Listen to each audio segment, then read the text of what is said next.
Hey ratbags, it's Jade with the absolute complete lowdown of the Make It and Break It update. It's going live later on today, not too sure when, but it will be going live on Xbox and PC. Everyone gets a chance to try the brand new Playgrounds design mode, making your own custom maps in Grounded, parkour maps, battle arenas, all sorts of puzzle rooms, whatever you can imagine you can now achieve in Grounded. But there are some big changes to survival, lots of quality of life and some massive combat stuff. So I'm reading the patch notes, but 90% of this video will be actual gameplay. I've also explained and given a bit more context to some of the changes to help you understand, so please leave a like. It's taken me about 4 hours to compile this video from all the smaller little videos I've already done with brand new voiceover as well.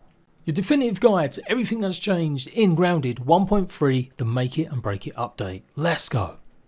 So obviously the big part of this update is the Playgrounds mode, the new design mode where you create your Grounded experience by placing and arranging game objects and linking them up to make unique and fun play spaces. Then we've got Play mode. This is where you test your creations at any moment by swapping into the Play mode. In Play mode, your yard will look and play how others will experience it. When you've tested enough, you can switch back to design mode, resetting everything back to its unplayed state.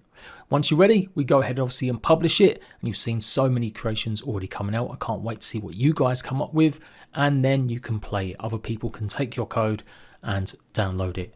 Obviously you go into the menus, you click on downloads, and then you should be able to see the little icon that says enter the unique code. In the future, they are working on some sort of storefront or a browser where you'll be able to go through and check and find lots of playgrounds without relying on social media or other ways to get the codes. It's important to note that when you publish a new map, a new creation, if you update it, it will have version numbers.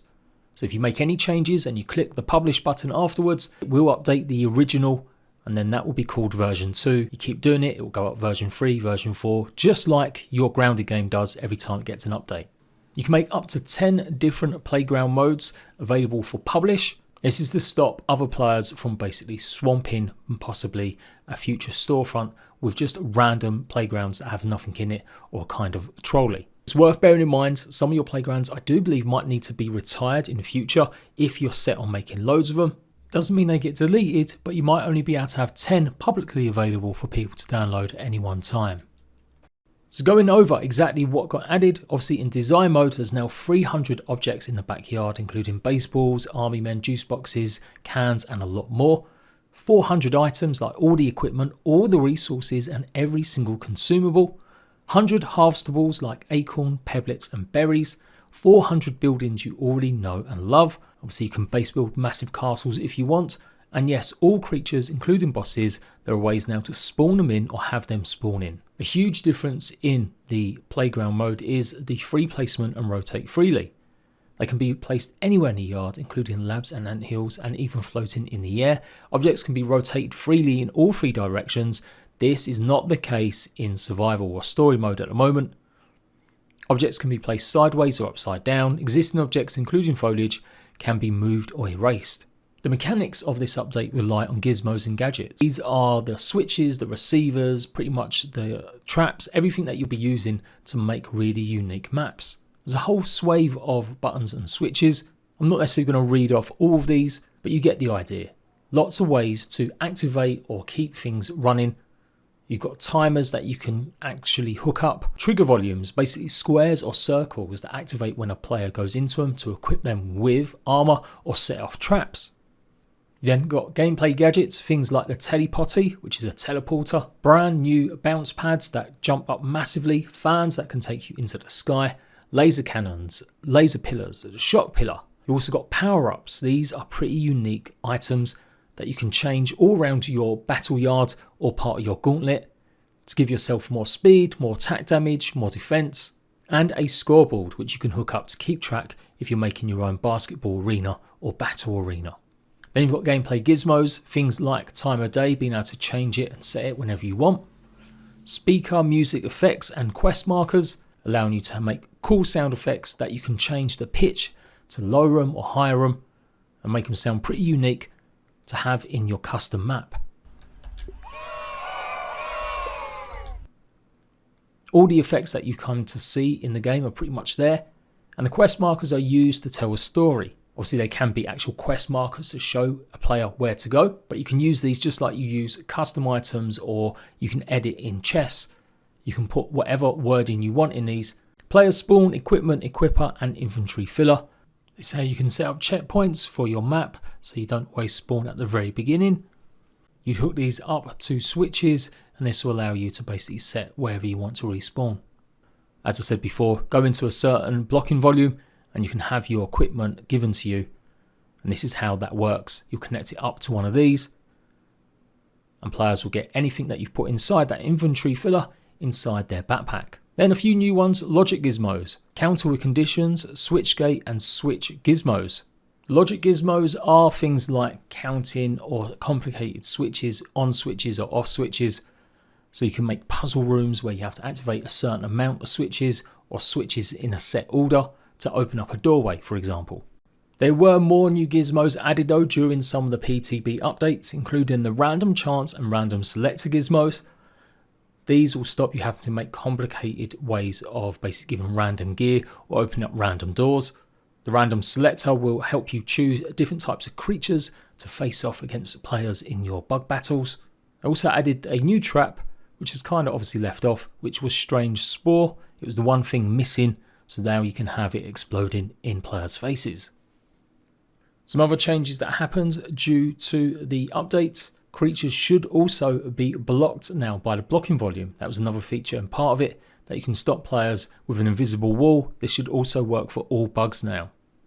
Lots of examples were given in the patch notes, like buttons being able to turn on a lamp, timer gizmos to trigger a laser cannon to fire every 3 seconds.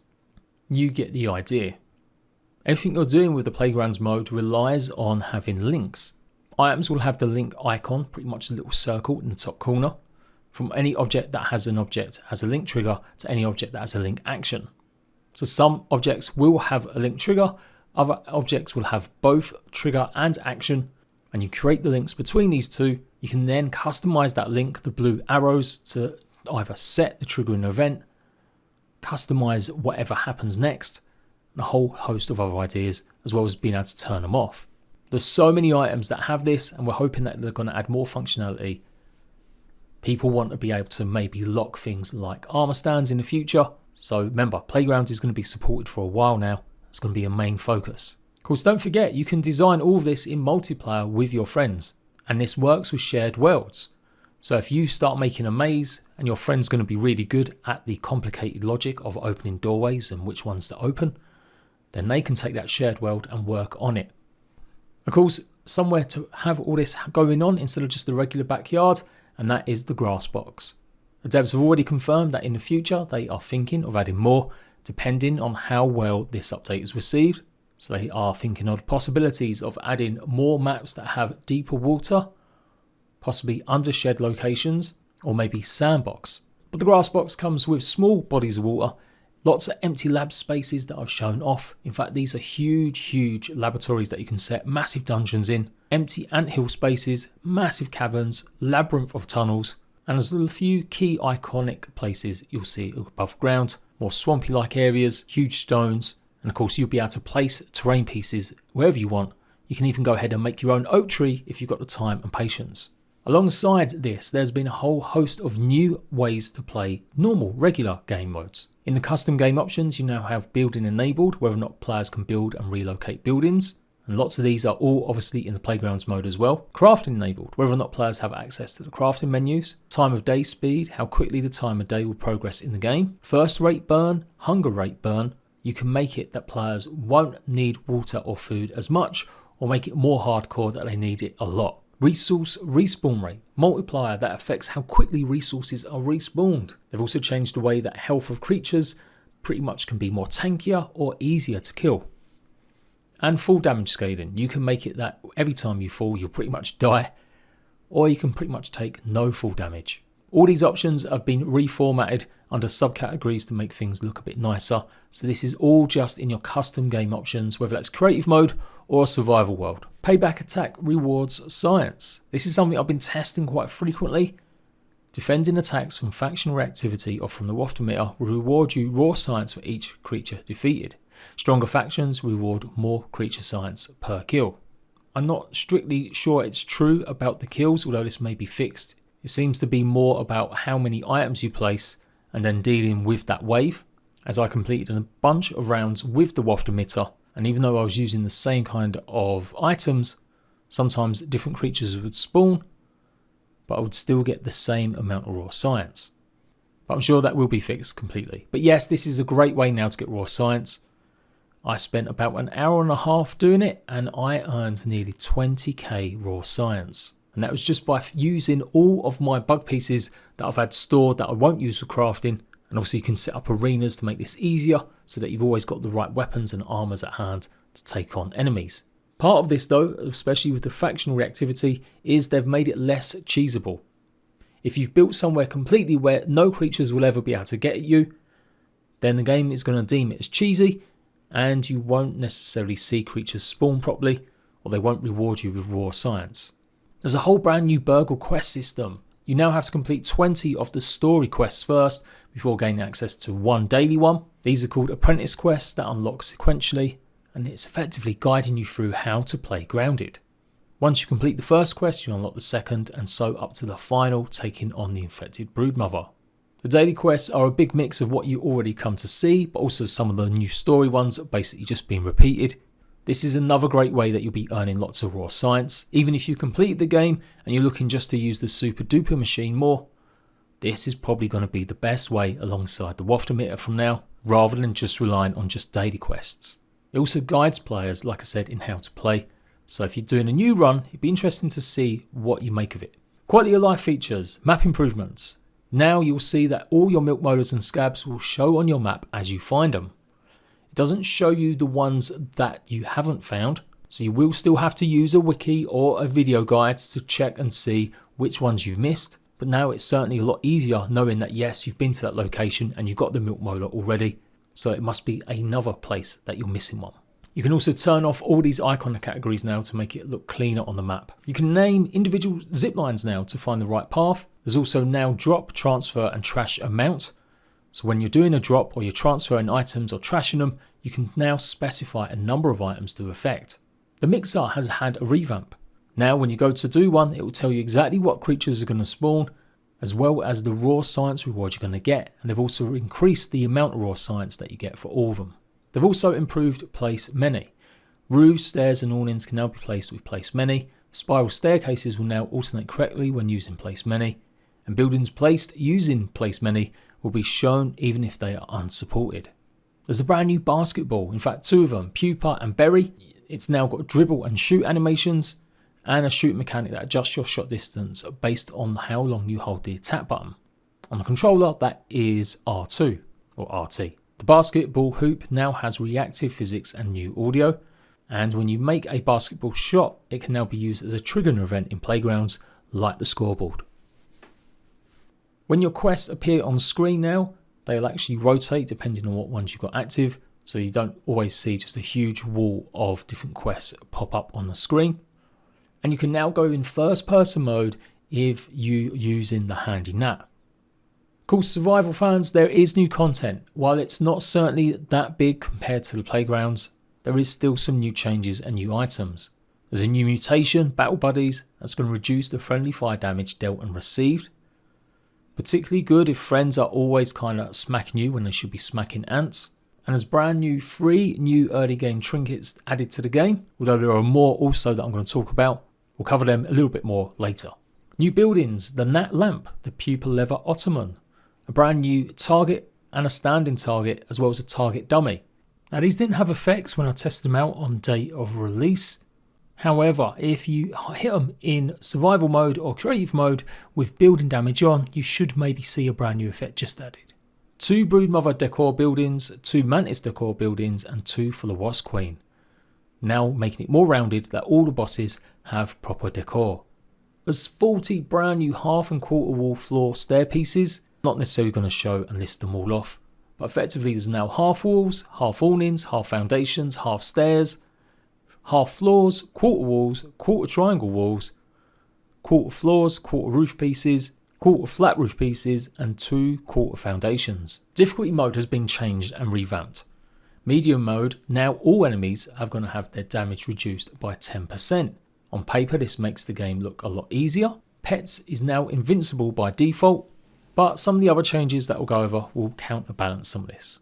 Woe mode has had the most changes though. Player damage has been buffed from 75 to 80%, building health has been buffed from 50% to 100%, item durability has been buffed from 75 to 100%, durability penalty on death from 10% to 30%, creature health increased from 100 to 120, time of day decrease from 100 to 80, full damage multiplier increased from 100% to 120, death behavior changed to drop all items on death. Some elements of that are definitely easier, but a lot are definitely maybe more harder or more balanced. I'm looking to start a woe mode for the first time very soon, so look out for that. Creative mode with bugs and creative with no bugs have the following options enabled by default. Unlock all mutations, fully yoked and pets invincible. And that's all in creative mode. So consumables have had changes. There's now a 4-second cooldown before they can be used again. This applies to bandages, smoothies and meals. Snacks and other miscellaneous consumables ignore this new cooldown. So the heal bassa doesn't have a cooldown on it. They've doubled the effect of all healing items. Now bandages provide a burst heal when used in addition to their heal over time. The bandage will heal over time per tick tripled and the heal over time duration reduced. So it will heal you quicker, faster and more, but done in a shorter time. Quisilda Antlion and Omulant Thorns damage has been doubled and thorns across the board with armour and weapons has also been increased. Questionable slop is no longer craftable. Unlocking the smoothie station will now also unlock the soothing syrup smoothie. This kind of replaces it, made out of mushrooms and algae. Effectively, these will heal you now. Instead of having to rely on lots more beefy ones, these should help in the early game. All smoothies have their healing amount doubled. Smoothies respect the 4 new second consumable cooldown.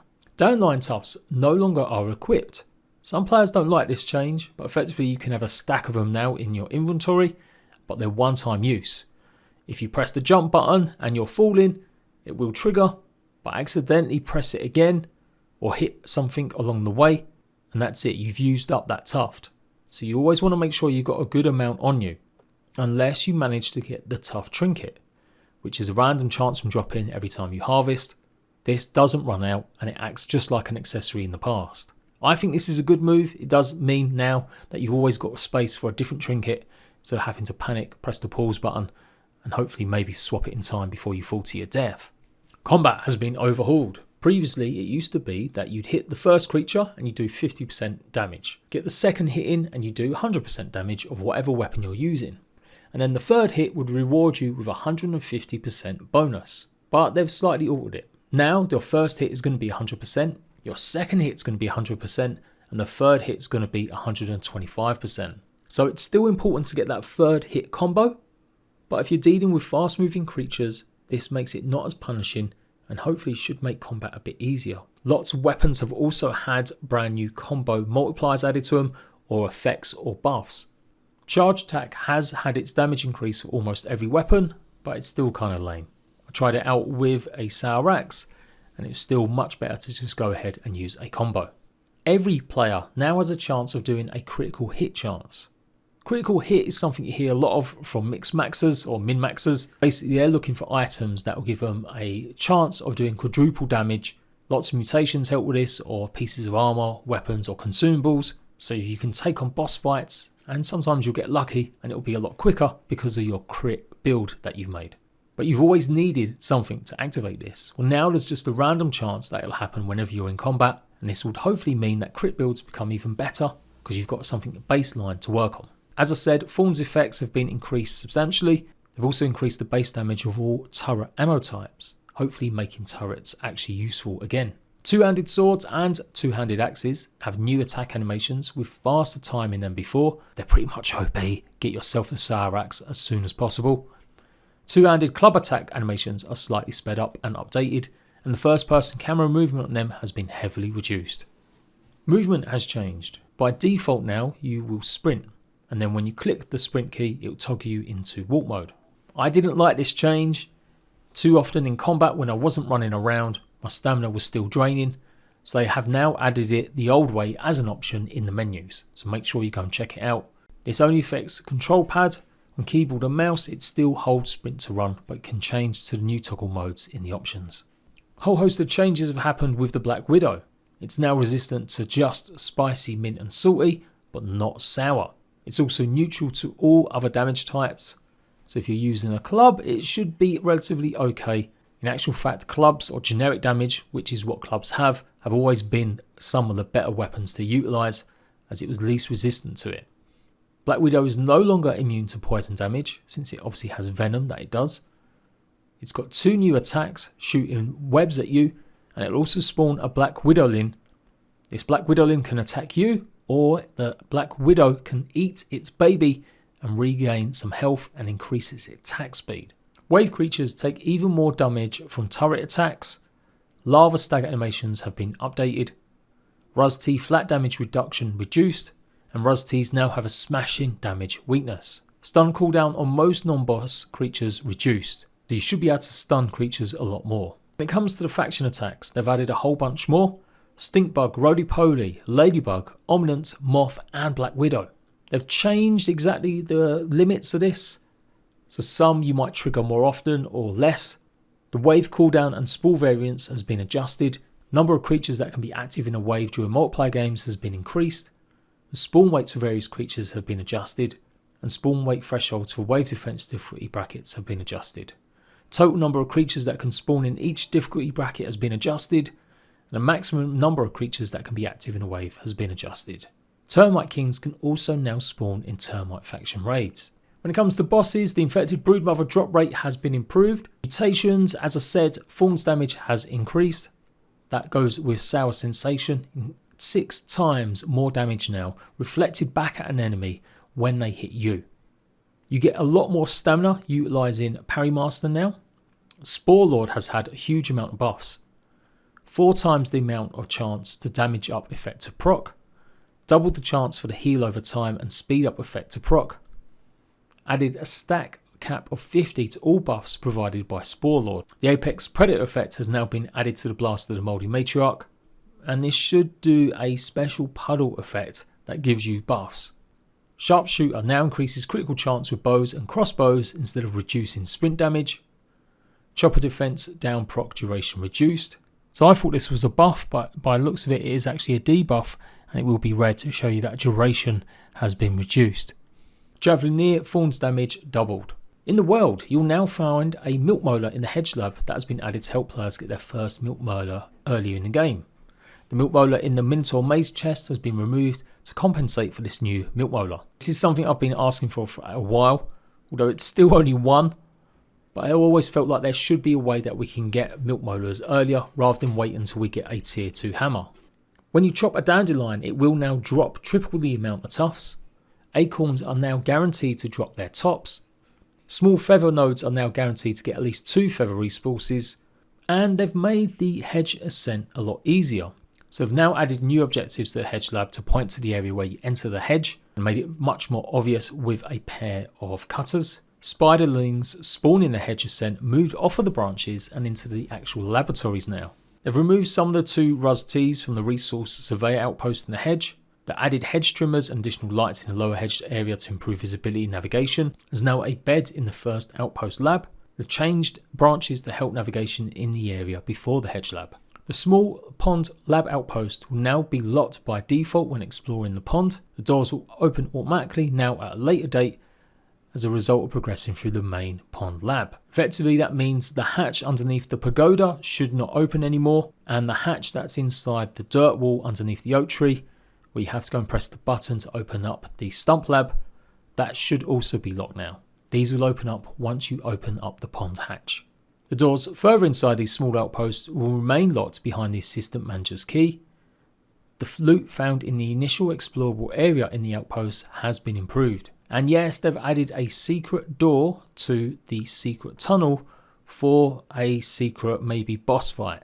That's the current thinking at the moment, that there will be a brand new 8th boss to go and take on, as there are currently 7 if you include the assistant manager, and there are 7 screens guarding the doorway. Don't know if this is going to be part of the 1.3 update or something added much more in the future. We'll have to wait and see.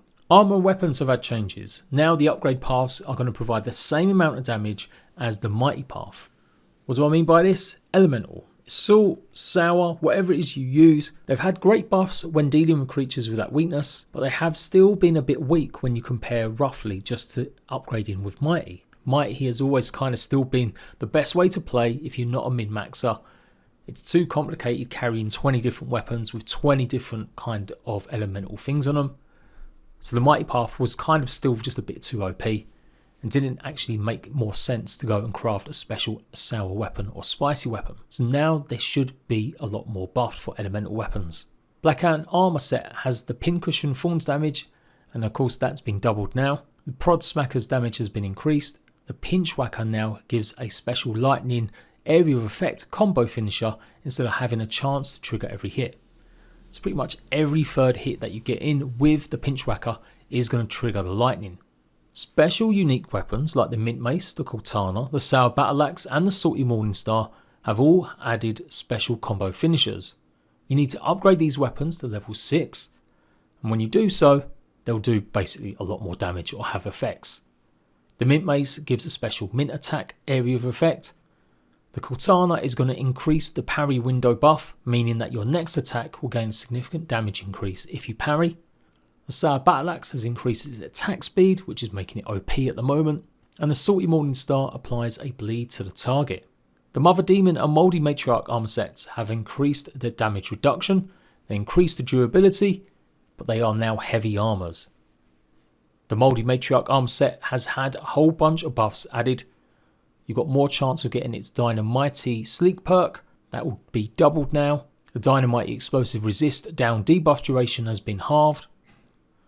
And Explosive Stun has been replaced with Big Boom, which basically gives explosive attacks having a chance to provide a stacking crit damage buff. There's lots of changes to shields. Tier 3 shields now provide even more block strength, and having a shield equipped now lowers the damage you deal. Some players are unhappy with this. In realistic terms, it makes sense that you wouldn't be doing as much power and damage with one hand, since you're using one hand for just one-handed weapons, as opposed to two-handed, so it should encourage players maybe to utilise two-handed weapons a little bit more. Acorn armour set craft ingredients has been changed, so you'll go and need berry stuff now, and maybe algae from the pond. This is to encourage players to explore more biomes. Grub armour effects have been changed. You now get damage dealt to tier 1 creatures increased. Clover armour has had massive changes. You'll have now more defense against tier 1 creatures. You'll also gain a small trickle regen ability using the Clover armour. Mosquito Needle and Tiger Mosquito Rapier can now be used underwater. The Spider Fang Dagger and Widow Dagger can also be used. They'll effectively poison creatures in the water now. Rusty Spear now applies infection to enemies underwater. And the Black Widow's armor set bonus Death's Impetus effect has changed. It used to give you an increase of movement speed on a kill, but now you get trickle regen and attack speed increased on kill. This is making the Black Widow armor OP, especially when you're going into an area with lots of enemies. You'll gain health every time you kill one and get even more increased speed. The Black Widow armor status effect values have been normalised so they're all equal instead of being different per piece. The aphid slippers have had a change. When you upgrade it to the sleek effect, you won't get a boost to your sprint stamina. Instead, you'll make that aphids won't run away from you. All club weapons now attack 15% faster. Widow Dagger now applies venom instead of poison, meaning it's viable to use against other spiders like the wolf spider. Added new animations for two-handed swords and attack, and that increase has been about 20%. And all of your weapons and equipment that you drop in the yard will no longer despawn over time, so you'll have a chance to go and get them whenever. A whole bunch of different items have been changed as well. Ammo base is now increased in terms of stacks. Plank and log clusters can despawn after some time like loose planks and logs do. The Was Queen Trinket arrow refund chance has been increased. The Fancy Fletchling now speeds up exhaustion recovery even more. The Broodmother and Infected Broodmother trinkets now double the damage dealt by player summons on top of their other effects. And Mantis Trinket has changed. You'll get a combo finisher buff. It'll give you a stacking crit chance until you get your next crit. What does this mean? You'll see a number pop up every time you get a third hitting on a creature. Very useful for bosses. It will store up And then the next time that you get a random crit heart chance from either just randomly or from weapons, gear, or consumables, it will release it in one go, doing massive damage to an enemy. More trinkets and badges have had changes. The biomedical badge will now do pretty much triple the amount it used to, so it will heal you a lot better, but it does mean the food drain is going to be triple the amount too. Entomologist badge, attack up effect increased. The defense badge, damage resist up increased, but damage down effect increased. So with the defense badge, you can now get less damage inflicted on you, but you'll do even less damage against enemies. The intern badge now holds 20 planks of grass or stalks instead of only 10. But it does mean that your movement speed will be increased even slower. The compliance badge has had its damage resist reduction increased. The health and safety badge has its life steal percentage increased. And damage over time changed to damage resist reduction, same value as compliance badge. This is definitely a lot better. Previously, this one used to take away your health, but you would get large amounts of health every time you killed something or hit something. This is definitely a lot better now to just get the same reductions. Berry Charm will trigger more often now, giving you that toxic cloud. And Speed Droplet no longer reduces sprint stamina. And of course there's 3 brand new trinkets that you can craft early game once you pick up any of the resources needed. The Nifty Needle will give you a boost in damage to your charged shots. Sturdy Shell gives you major threat, so bugs will attack you more in multiplayer rather than your teammates. And it also reduces incoming friendly fire damage from your teammates by 50%. And then the Astonishing Acid one, that is going to increase your third combo hit by 5 damage each time. So pretty lame. Remember, these trinkets are all kind of early game. Then we've got the Giddy Goop. This is a brand new trinket that you've got a 1% chance of dropping from killing fireflies. And the brand new Unstable Capacitator. So the Giddy Goop here, you can see I'm killing a whole bunch of them and eventually one did drop. With your third combo hit, it will do 25 extra damage with a goop explosion, and then also it reduces enemies' speed and attack speed, so pretty decent. The Unstable Capacitator you can only get by completing waft emitter raids using orc receivers, and you need a bunch of them to make sure that Tase Ts spawn.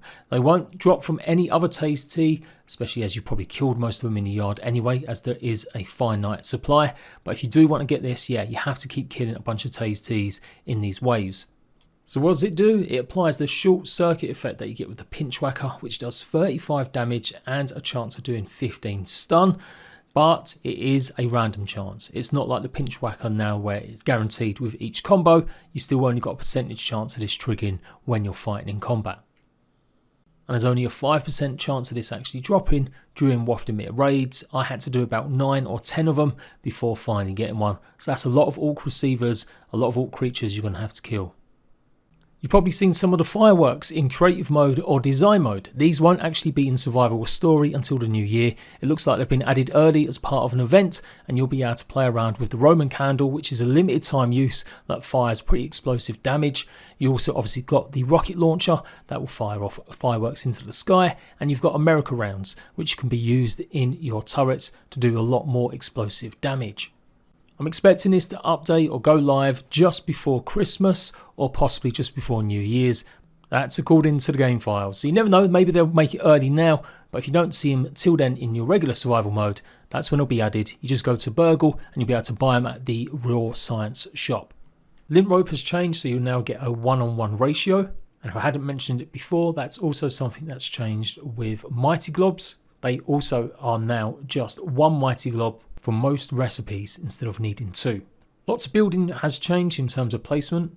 Palisade gates can no longer be placed unsnapped and overlapped with other buildings. Wall mounted buildings cannot be placed on player backpacks. And it's now easier to control the depth of buildings that are placed partially in the ground. The UI, the map will now show the icon on the legend for players who have hidden their map markers. The building facing arrows has received a glow up. Pet summons and fellow teams will be prioritised lower than hostile creatures when it comes to what health bar is shown on the UI. The select a teen interface has had a makeover. Peeping an orc creature will now properly show a sour as one of their weaknesses. Improved the enemy health bar priority system so your pet or summon no longer shows instead of the enemy or boss health bar. This is still kind of buggy. If you're fighting multiple creatures, you will find that it still doesn't switch properly, so you won't know the health of one creature compared to another. Audio, the teams won't chat as frequently as much about the bug they're looking at, and they've changed colorblind modes to adjust the game view in addition to certain interface colors. Lots of optimization improvements, which I won't necessarily go into, but basically when large buildings collapse, it won't hopefully crash your game. Reduce CPU, reduce GPU usage across the game, and a lot more. You can now also load and save a game when you have no internet connection. Other fixes. Got a Peep 'em All achievement now unlocks the moment you peep your final creature, as opposed to the next time you load your game after peeping all creatures. A big change that I've warned you guys about a few days ago. To get 100% on the report card now, you have to get every single gold creature card. There's a few changes with building fixes for half corner stairs. Hit droplets from dew collectors will now fall off on clients. Floor can no longer be placed directly onto unsupported configurations in some cases while using play many. Fix the first building placed using place many, sometimes not being placed when placed many was started in an unsupported position. Blast the moldy Molchark now has a hard marker when dropped. Rough reload now properly delays stamina regen. Corrosion status effects now has proper tags. Sickly Roly Poly now displays its weakness information. The Mant Gun can now be repaired. Well rested buffs now have a max stack size of 1 to prevent them from stacking in rare cases. All creatures now inherit the weaknesses of their base creatures in addition to being weak to sour instead of only being weak to sour. So this should make all creatures a lot easier to take on. Lifesteal provided by Mosquito Rapiers and Titmark now only applies to attacks made by those specific weapons. Chopper defense down proc icon changed to red to reflect it's a debuff. Infinite spawning boss adds no longer give gold cards, but you can get gold cards by obviously farming using the waft emitter. And that's pretty much it. There were other changes that happened, like I said, with updates and things, but a lot of this is kind of not that useful info. Other than you might get a chance of getting roly-polies with the sickness coming at you in the waft emitter raids. There was a glitch where scarabs, when you had the aphid active, or the aph kid, they would actually not run away from you. And there we go, that is all the patch notes with lots of gameplay showing you some of the changes and expanding further. I know it's a long video, but hopefully it's given you a complete oversight of what to expect in the game now for you to go and enjoy. A lot of this stuff is obviously going to rely on you taking advantage of the Playgrounds mode. It may not be for everyone. As I've stressed, a lot of stuff has been cut or cancelled completely now. So go and check out that video where I talk about the lizard and other things never coming. But there is still a bright future. There will be more survival content incoming in the future. It's just not going to be as big as maybe some players had thought until we see some more reveals by the dev team, as it looks like they're cooking up more ways to play Grounded. Please leave a like if you found the video useful. Go and check out all the individual guides if you want more details about each part. I've gone through all the trinkets, the combat changes, consumables, mutations, pretty much every aspect. And you should hopefully start seeing more guides about Playgrounds now, how to use a lot of the gadgets and gizmos. Until next time, ratbags, laters.